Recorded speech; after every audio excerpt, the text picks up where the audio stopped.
Hello, everybody. Welcome to our training on what do students see in Scilympiad and what will they, what do they need to know as they experience written tests in this system.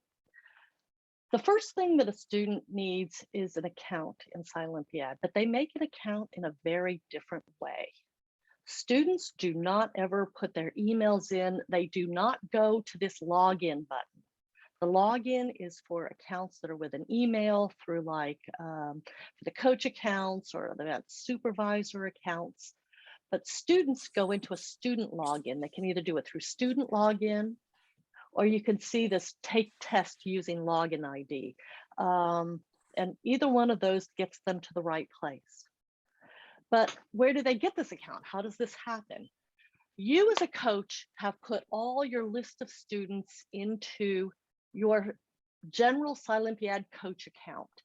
And if you saw in the first session when we did this, that each student got a login ID. You'll want to take a screenshot of that or make a list or export it to to a file. And it will show, the first name you entered for the student, the last name you entered for the student, and that login ID. And they need those three pieces of information to claim their account. And once they've claimed it, nobody else can claim it away from them at that point. So when you get your students in there, you want to get them logged in and get those accounts claimed. So I'm going to go through the process of claiming an account. So I went to the student login. The students have like their own dashboard in the same way that you as a coach had a dashboard. And actually, there's a lot of information here that students need to say. But I'm going to come back to that. Let's just go through the claiming their login. They do that by take online tests using login ID. So I'm going to click that. And if you recall, I had a student in my account named Ian Emmons, and he had not claimed his account yet. So I'm going to pretend I'm Ian Emmons claiming this account. All right. So this was the login ID. Okay, so that's the login ID that I wanted that got assigned to Ian when he was entered into my account. And okay, as Ian, the system goes, oh, this student hasn't claimed their account yet. Okay, well, this student needs to make a password. And then this student needs to be entered their name exactly like you did as the coach. Right? So if you misspell it, if you use their nickname and they try to use their legal name or vice versa. So you need to be very clear with their students what you've entered for them, and then it will match them up for this. So now sign in. So there we go. Okay, Ian has successfully signed in. And he's ready to take tests in our little test system here, which is very cool and exciting. And he can and these are the two tests that he was signed up for. If you remember the events that he was signed up for anatomy, and he was signed up for solar system. Okay, now you want to make sure that the students, that they claim their accounts well before tournament morning. Right. So normally they're going to come into there and they're not going to see active tests already in there. Right. So they shouldn't panic about that. You'll see in your coach account that it's been checked off and they've claimed their account. So yay for that. But Ian is here. Now I'm going to log out of his account because I'm actually going to come in as Karen and Ian's going to come in as himself later. But before I do that, I'm going to show you that some pieces of the account. So anatomy and physiology and solar system WIRS tests. You can see that the test is 10 minutes long. That means that when they start, when Ian starts the test and his partner start the test, they have until from the time they start it, 10 minutes later to complete it. Now the session time for solar system, let's say, is 1 p.m. to 1:50 p.m. That means anywhere in that session time from 1 to 1:50, they can do this work. So they could start at 1, and then they'll be shut out of the test at 1:10. They could start at 1:30. They'll be shut out of the test at 1:40. If they start at 1:45, the session ends at 1:50, and they're going to be shut out of the test at 1:50, not 1:55. So you want your students want to come in at the beginning of the session, right? I'm going to click on that. Solar system. Okay, there's instructions in here. But the test is not currently open. See, the test is not currently open because it doesn't open till 1 o'clock. So they can't do that. They could come in and read the instructions. And this is a really great thing to do. Now, the instructions and all this isn't going to be usually available till a day or two ahead of time. The tests get entered in the system over by the event supervisors over time. And then the tournament directors, we make the test live. And at that point, your students will be able to see them. But they should log in ahead of time and say, oh yeah, those are the events that I think I'm in. My coach assigned me properly. And they can read their instructions. The instructions, it says, okay, 10 minutes. This stuff is set stuff that's going to appear in every test. But down here, there's instructions from the event supervisor, and those are particularly important that they should be reading. It says these are instructions. Students can see them ahead of time. Students should read through them. There may be things they need to do ahead of time, like printing something out, bringing up a website, testing their ability to view a video. It will probably also say what resources are allowed. So students should come in and they should read these pre-test instructions, probably even the day before, and make sure if they're supposed to do something. The reason, we put a test video in, in the instructions on any test that has a video in it. And we ask students test to make sure you can see the video. Again, that's one other additional test that says, hey, check it out. Make sure you're going to be able to do all the things that you're going to need to do here. Or like Road Scholar, the maps were so big in them that we didn't want kids to be opening them up during the test and having to sit and wait for that to churn to load. So the instructions for Road Scholar might say, open this up before you start the test. And they can get that open and have it ready and open, and then the test, and then start the test. So those instructions are important. They need to be read. Okay, going back. I'm logging out. We're going to come back to this listing of things, but I want to get through and show you what's in a test now. Take online tests using the test ID. So now Ian's going to log in as under his thing, and I'm going to log in under mine, which I just got to bring it up. Let's see.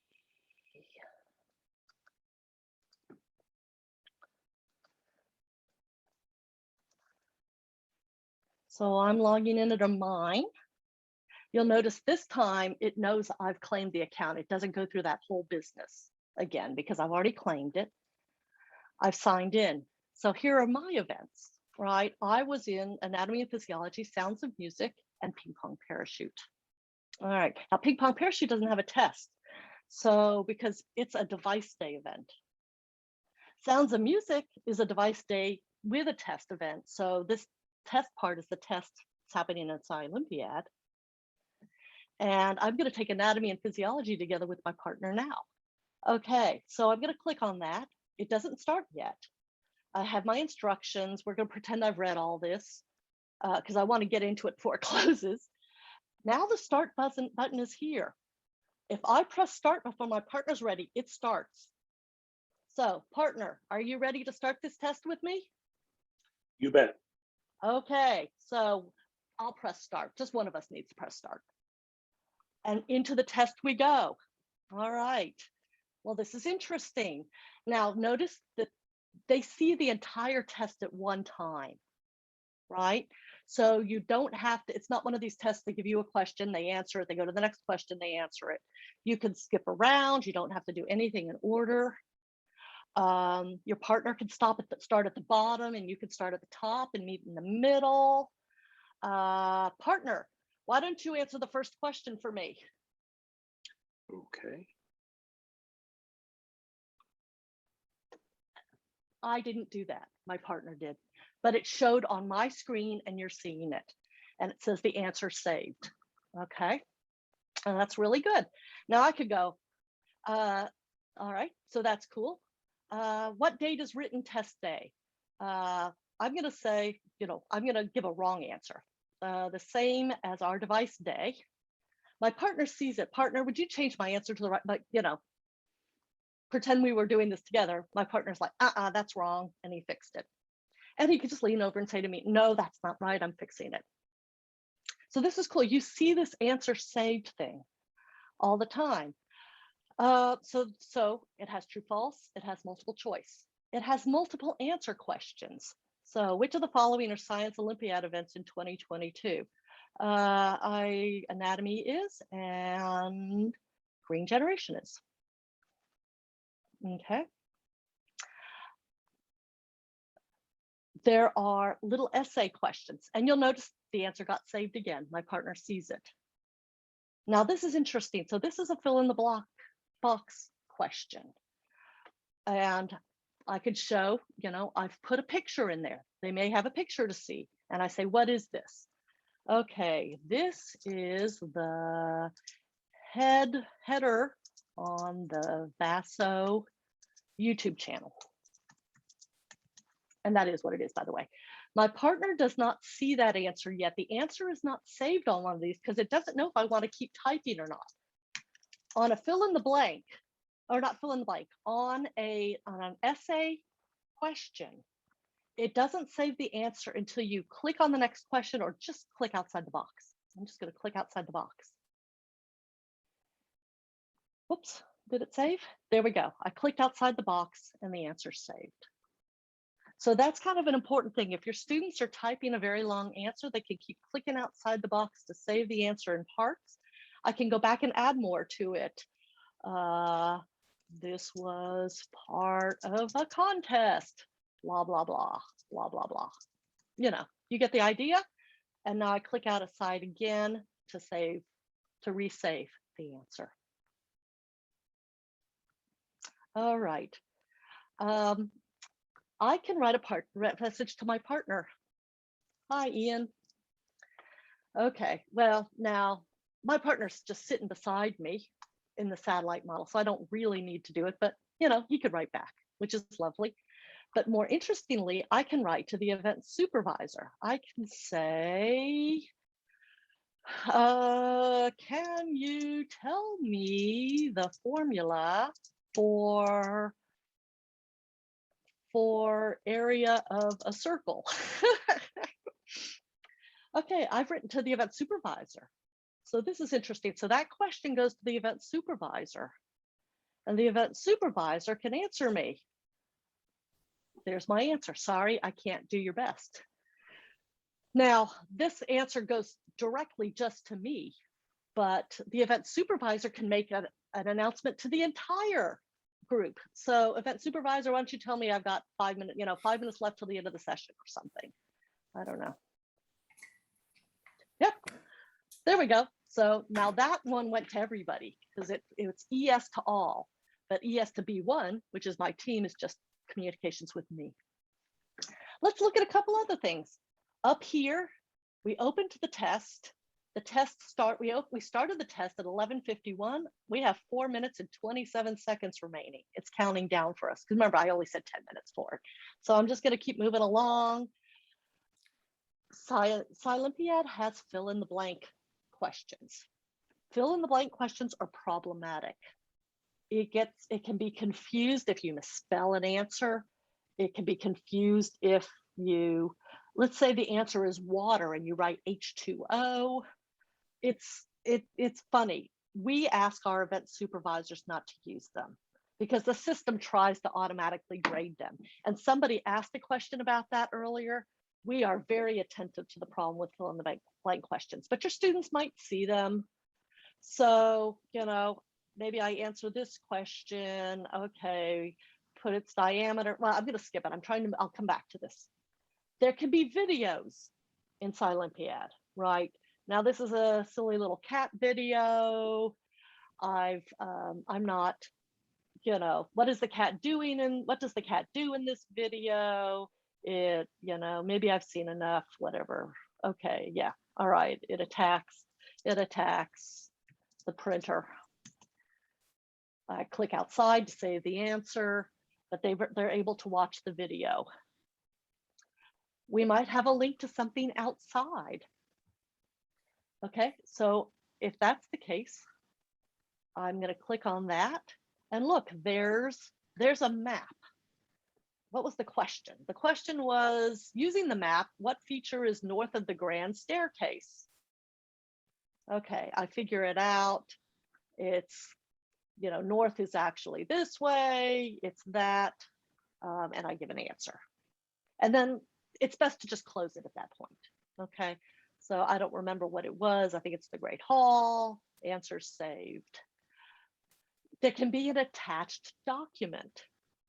Using the attached document, what does that mean, attached document? Look, important documents.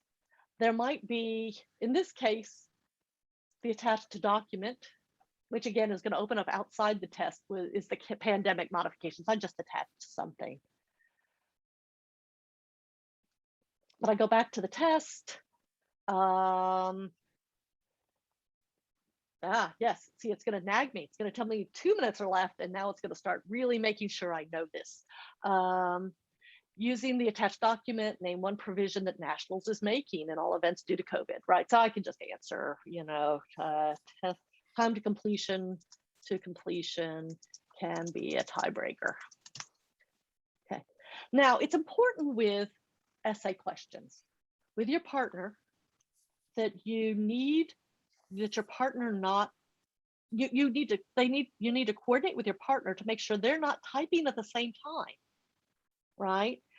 So an important communication with your partner is to say, okay, partner, I'm doing problem number 9, you don't, so that they don't overwrite your answer, so that there's not a mix or confusion or interference between the answers, all right? And another hint now it's told me 1 minute left. Okay, what is the circumference of circle number 2? Show your work. A useful thing to practice in Scilympiad might be writing a formula. So circumference equals, I think it's 2 times d times pi, right? So that's part of showing my work, equals 2 times 0.5 times 3.14 equals 3.14. I'm not worrying about significant figures. I'm not going to worry about significant figures here. Centimeters. Don't forget units. Learning how to write formulas can be a very useful thing as well too. And I need to save that because it didn't get saved yet, right? Save. Poof. There I go. My time is up. I go to, if I have to log back in again. So let me log back in again.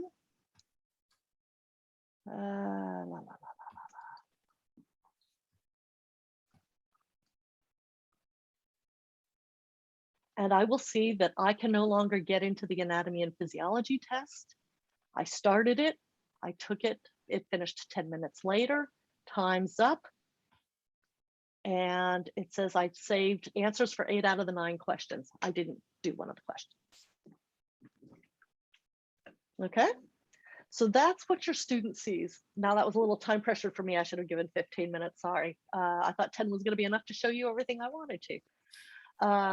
The sounds of music tests, I could actually go back into it again because now it's a little bit afternoon and I could start that one and we could look at these things again. But I like to think, does anybody have any questions about that? I'm going to pause here for a minute for questions because I could go into the sounds of music test and do some of the same thing. Questions, anybody?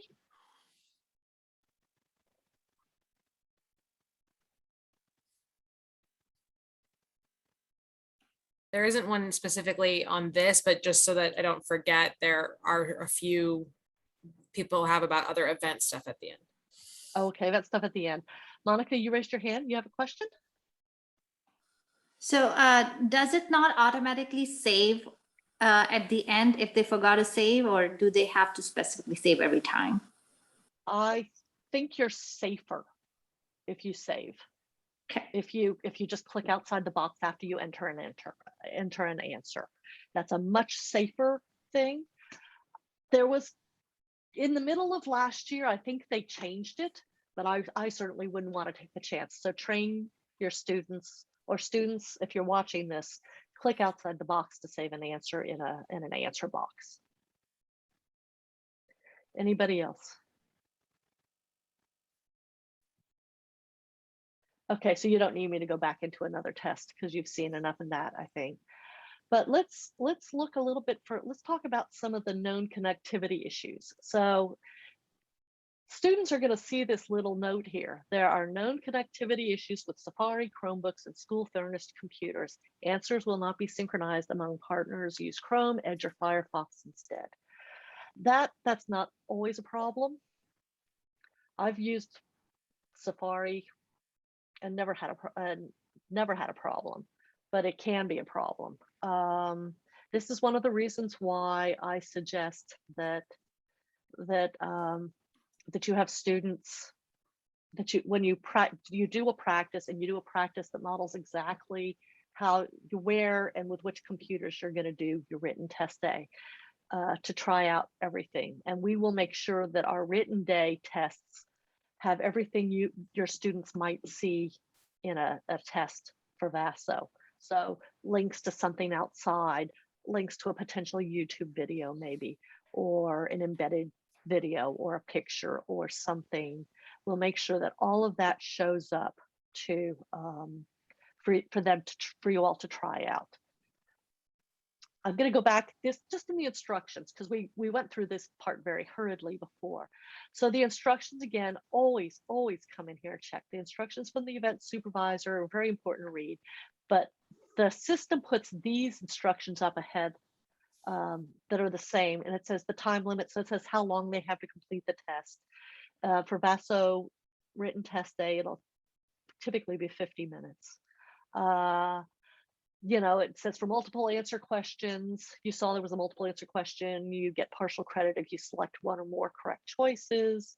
The test requires you to stay in the browser. Actually, this is something we didn't cover, and I think maybe I'm going to go into a test to cover this in just a minute.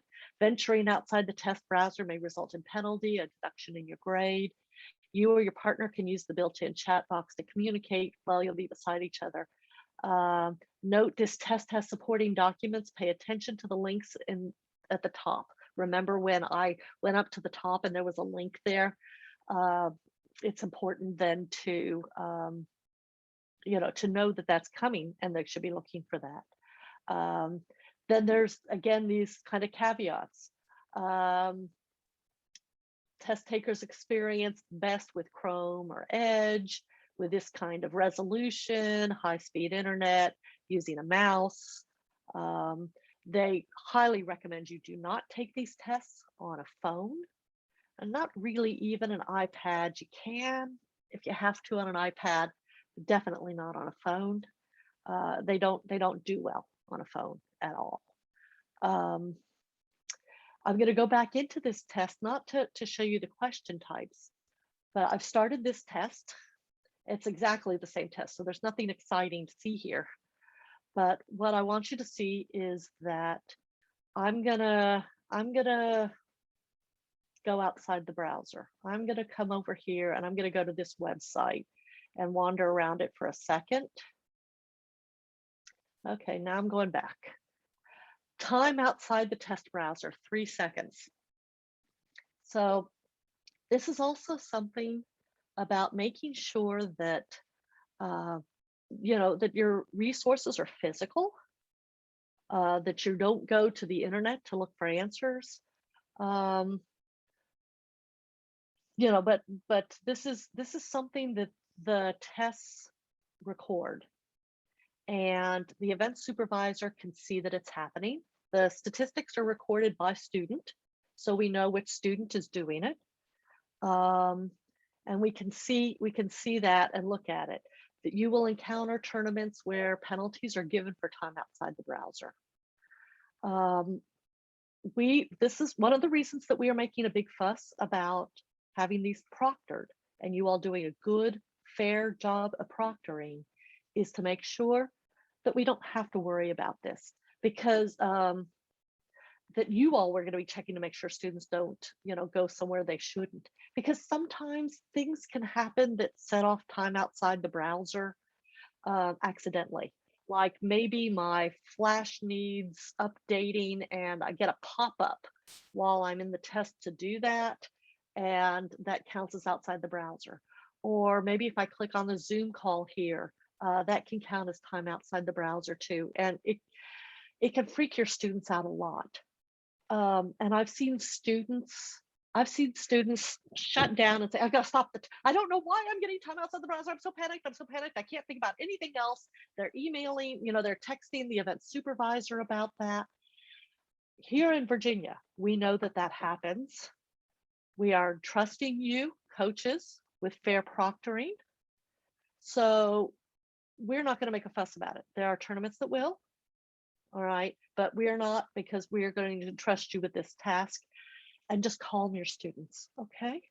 Calm them. This happens, but they should not be. Your students do need to know it is not legal to go out and Google an answer, right? That is cheating. It would be cheating if they used a resource, an electronic version of their resource. It should be physical. Any questions about that?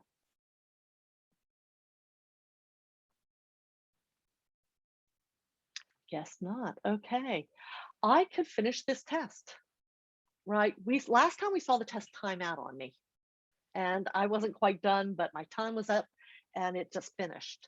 If I'm done early, I don't have to stay in here. I can, click a few things, blah, blah, blah, blah, right. Say the answer. And that's all I know. I'm not going to try anything else. And I can say, finish the test. It will say, you didn't answer the question. All the questions. Are you sure you want to exit the test? Yeah, I do. It's okay. But I can cancel it and go back and write a little more. So that's good to keep students from accidentally submitting the test. And again, only one of the partners needs to say finish the test. If my partner clicks finish the test, we're finished. So this is a communication between partners that needs to happen too.